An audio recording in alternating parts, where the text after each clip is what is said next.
Votre excellence est votre valeur. Shalom bien-aimés dans le Seigneur.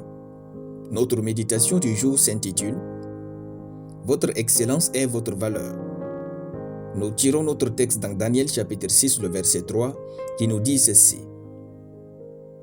Daniel surpassait les chefs et les satrapes parce qu'il y avait en lui un esprit supérieur, et le roi pensait à l'établir sur tout le royaume. Alléluia. Vous ne valez pas plus que votre manière de faire les choses. La manière dont nous faisons les choses définit l'excellence de notre esprit. Ne croyez jamais un homme qui traite de manière vile les choses sérieuses sous prétexte qu'il n'est pas intéressé par celles-ci. En réalité, c'est un homme sans valeur.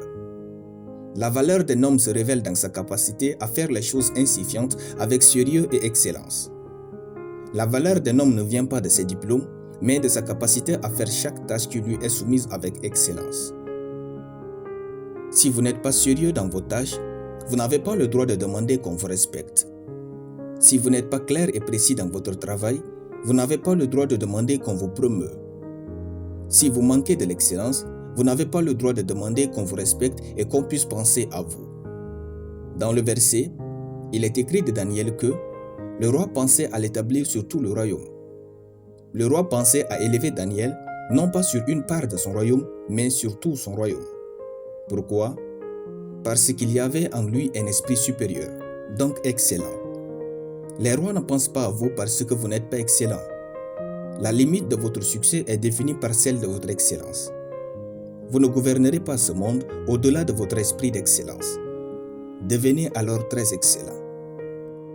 L'excellence est le nom qu'on donne à la beauté, à la splendeur et à la grandeur de vos œuvres. Lorsque vous faites une tâche, faites de telle sorte que, si quelqu'un d'autre devrait être vous, qu'il ne fasse pas cette tâche plus belle et plus grande que ce que vous avez fait.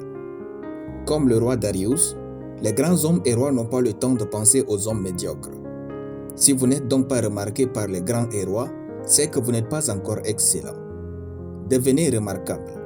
Ne faites pas les choses remarquables, mais devenez remarquable. C'est-à-dire, donnez le meilleur de vous à chaque tâche que vous faites, aussi insignifiante qu'elle puisse paraître.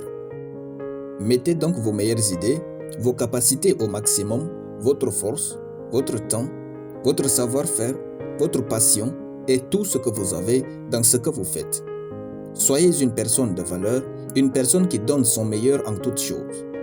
L'excellence est une mentalité, ensuite une habitude. Alléluia. Nous allons prier. Au nom de Jésus, je déclare que je suis excellent. Ainsi, dans tout ce que je fais, il y a de la beauté, de la splendeur, de la gloire et de la prospérité au nom de Jésus. Amen. La lecture biblique en une année, Esther chapitre 9 à Esther chapitre 10. Soyez bénis, c'était le pain du ciel.